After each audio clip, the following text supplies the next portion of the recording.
It's such an honor to be here today with this impressive group that PACE and the Partnership for Children and Youth have brought together to bridge the gaps of practice, research, and policy.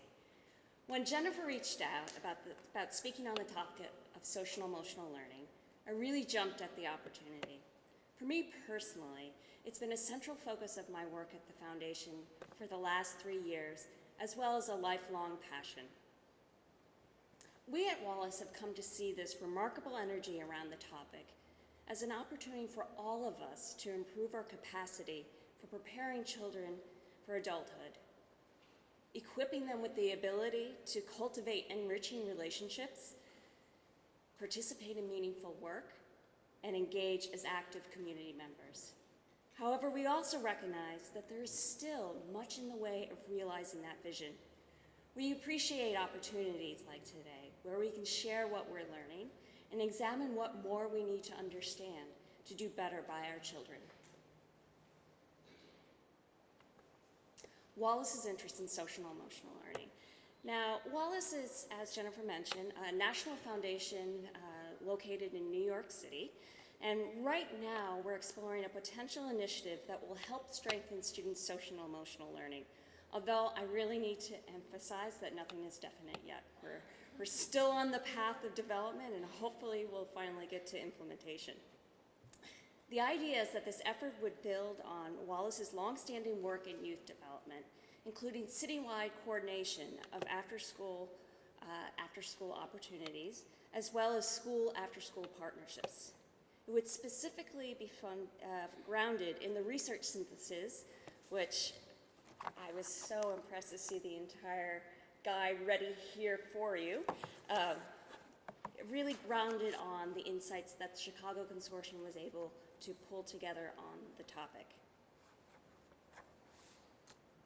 From our perspective, social and emotional learning is a clear next step in our efforts to generate credible and practical insights to improve learning and enrichment opportunities for children. Our current thinking is that this potential initiative, we would learn whether and how schools and their community partners can work together to boost social and emotional learning.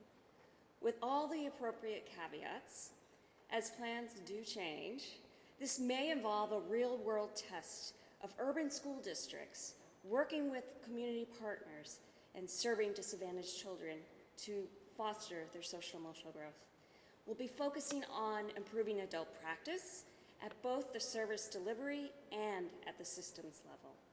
The goal is to develop credible evidence and insights about both the outcomes and implementation to help strengthen practice and policy.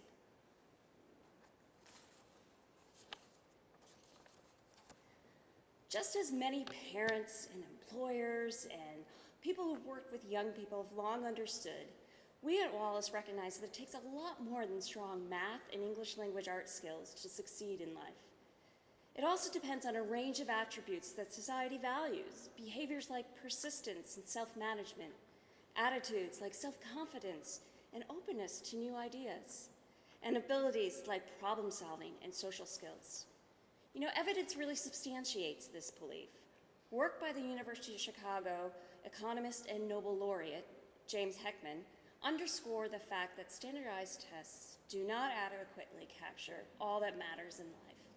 In one study, which I think is particularly interesting, he investigated the life outcomes of GED recipients and compared them with high school graduates, the premise being that GED recipients have about the same cognitive abilities as high school graduates, but differ in their social and emotional competencies, such as their ability to persist.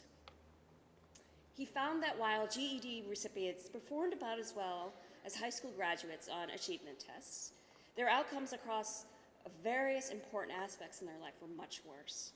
They were much more likely to engage in risky behaviors like smoking and drinking.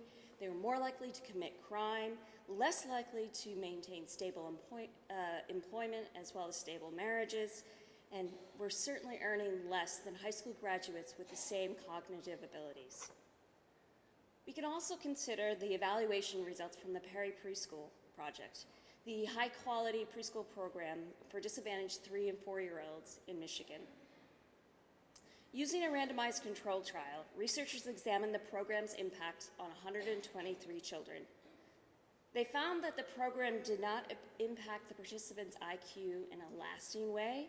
However, their life outcomes were substantially better.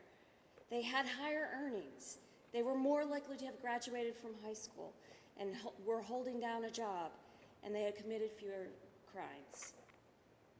And there's much more research than this, but these are the two that I'd like to highlight just for today.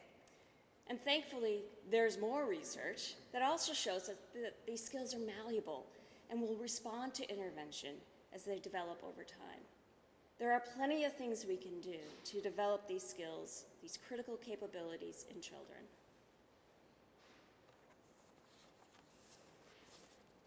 As Wallace began to dig deeper into social emotional learning, we were really surprised to find little coherence across the topic area. Multiple terms, multiple frameworks, all related to a very fragmented knowledge base. In an effort to bring some cohesion to the topic, Wallace commissioned a research synthesis from the University of Chicago Consortium on Chicago School Research, or much more easily said, CCSR. The goal was to bring together the best research from across multiple disciplines, as well as practical knowledge, to clarify what we know and what we don't know about how to support the positive development of young children, including their social emotional skills. Specifically, we asked the team to examine the skills, attitudes, and behaviors that are important for life success and which we can influence. We asked them to think about when the key windows open for development as a child progresses from early childhood to young adulthood. Where is this development happening? Is it happening in schools, at home, and after school, and in communities? And finally, how these experiences, in a pretty general sense, help promote the foundations of success. The three key outcomes of development. Piecing together several different frameworks, the CCSR team identified three overarching desired outcomes of youth development, aka the key factors to success in life. First is agency. This is how you interact with the world, and this is where we want to see people taking an active role in shaping and managing their chosen path, rather than being at the mercy of external forces. Second are competencies, the abilities that enable people to effectively perform roles, complete tasks, achieve specific objectives, and achieve success. It's how one is able to be effective in different tasks across settings. Third is integrated identity. That is having a sense of who one is across time and multiple identities, including the identities of race, gender, religion, you name it. I like to think of it as an internal compass that really helps guide decision-making so that those decisions are consistent with one's life's goals, beliefs, and values. Now, these three factors actually rest on a foundation of four components. The first component that CCSR identified is self-regulation. This is really the awareness of yourself and surroundings, the ability to manage one's attention and emotions and behaviors to achieve goals. A child needs to be able to pay attention and focus in order to learn. Second are knowledge and skills. This is the information or understanding about oneself, other people in the world, and the ability to carry out tasks. For example, those social skills are really critical for enjoying lunchtime in the cafeteria without incident. Thirdly, let's talk about mindsets. These are beliefs and attitudes about oneself and the world. Essentially, these are lenses through which we use to process and make sense of our everyday experiences. You know, if a child believes that her ability improves with effort, she will work harder instead of withdrawing from difficult tasks. And the fourth component are values. These are the enduring beliefs about what one thinks is important in life and what's good and what's bad. Now, I need to underscore that all of these components are important, that there's no single factor that is actually driving the development of each one. Truly, there is no silver bullet here. So how do these key factors actually take shape? Developmental experiences that incorporate both action and reflection. Experiences and social interactions are essential. Learning really depends on how young people perceive and make meaning of these encounters in both positive and negative ways. It's about how they experience the moment and then interpret its implications, both broad and narrow. These skill-building experiences are occurring everywhere. They're occurring at home, in our schools, and in our communities. Children need opportunities to have varied experiences, to tinker with robotic kits and explore how the pieces work together. They need to be able to practice being a good teammate on their soccer teams. They need to make meaning of these experiences, such as by identifying what went well during their science experiment and what they need to do differently in the future.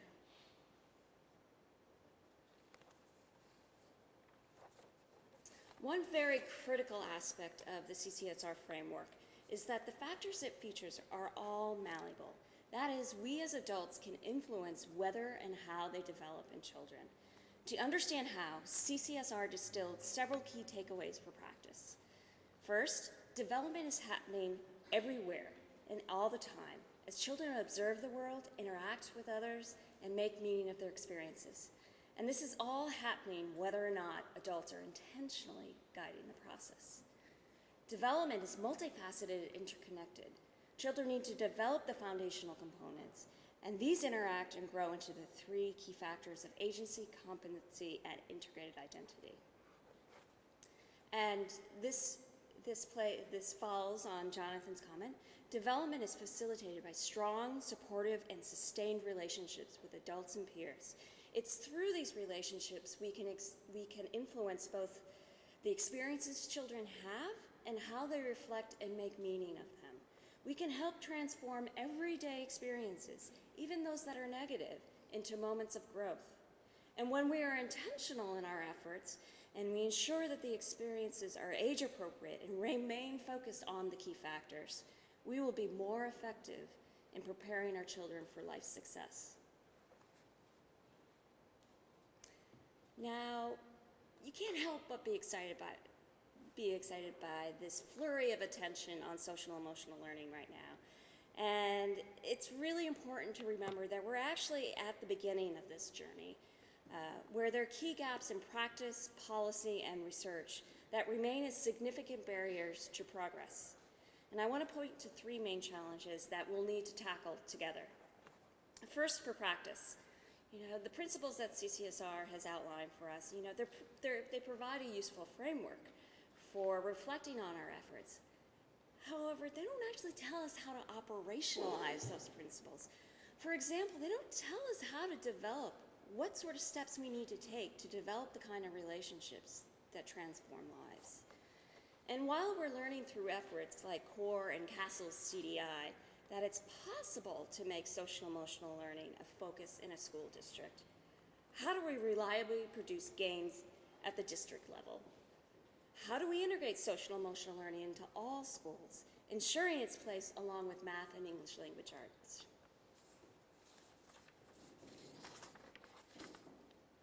Given that we know that children are developing all the time, everywhere, how can we make sure that the developmental experiences that are happening in schools, at home, and after school are actually aligned so that they don't leave children confused by dissonance across the different contexts? For example, it's confusing to a child when conflicts are resolved in school by punitive measures like detention, and after school by talking through the issues, and at home by encouragement for standing up for oneself and fighting. Next big challenge out there is the one of measurement. A recent survey by the Parthenon Group of 73 different foundations found that funders think that the greatest challenge in this area is the lack of consistent success measures. As Brian Stetcher and Laura Hamilton of the RAND Corporation wrote in their recent publication, Measuring Hard to Measure Student Competencies, we don't have the thoughtful, practical, and high-quality measures for all the competencies children must master. Our tools for understanding how a child is doing at any given point or progressing over time are limited. This undermines our ability to design, to test, and to improve our interventions and interactions that foster social and emotional learning. And it's not that we don't have measures, but it's the fact that the majority of our measures depend on self or observer reports. Now, this creates a number of issues. First of all, self-reports provide a really easy way for students or teachers to manipulate the measures. Secondly, self-report measures involve relative judgments. That is, when you fill out a survey and a child is asked an item, I try hard in school, she's going to be comparing herself to her peers, to her friends, and maybe even some internal standard. And as these comparisons change across children, that means the measures aren't consistent. I know I'm running low on time, but this is kind of an interesting finding. Angela Duckworth looked at the issue of grit perseverance among West Point students between their first and their last year. And she found that their grit declined over their experience at West Point. Now, given that these students were very successful in both mental and physical challenges, I think it's really hard to believe that their grit actually declined over those 4 years. I think what's more likely is that their reference group changed. That is, rather than comparing themselves with their high school classmates, they were comparing themselves to their Army peers and feeling a heck of a lot less gritty.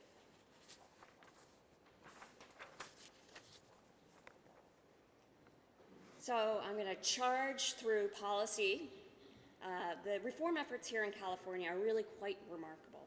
The country's eyes are all on you, just letting you know, no pressure there, hoping that your course is a path towards addressing the pernicious opportunity gaps that are so closely related to the achievement gap.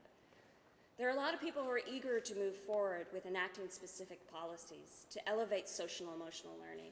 Policymakers could play an important role in making sure that children have access to a variety of activities, high-quality experiences in their schools and in their communities.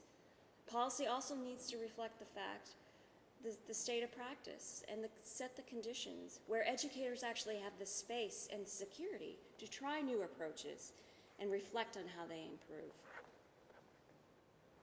For now, we at Wallace urge caution. First, we really don't know whether these measures are confidently assessing social and emotional learning. And given that we're relying on self-reports, we have to remember that those are easily gamed. And when measures are used in a high-stakes manner, that really encourages the gaming. And lastly, we need to be vigilant about the incentives that policy can create, especially those that are unintended, including the misuse of measures. There is a very real danger that social and emotional skills may become yet another way to label children as deficient or used to blame poor children for their circumstances. So this is truly my last slide, and I'll race right through it. But this is an issue that always comes up. It's like, what the heck do we call these things already? The fact is, we can't seem to agree on what the term is for these essential skills. Is it character, success factor, social emotional outcomes, 21st centuries? The list really goes on and on. I don't think this needs to be as great a barrier as it seems, given that we often label similar issues in different ways. The key is being able to understand and translate across the different discourses to know where ideas overlap and how they diverge. So far, this approach is working for some funder collaboratives that are working together across their interests in deeper learning, character, and social emotional skills to combine courses where our missions overlap. Undoubtedly, there will be and are many, many more challenges, but we at Wallace believe that the promise of social and emotional learning can outshine the inevitable perils. It's clear that there are many challenges before us, but the rewards are also great, including the lessons we'll learn from both the successes and the challenges we'll undoubtedly encounter.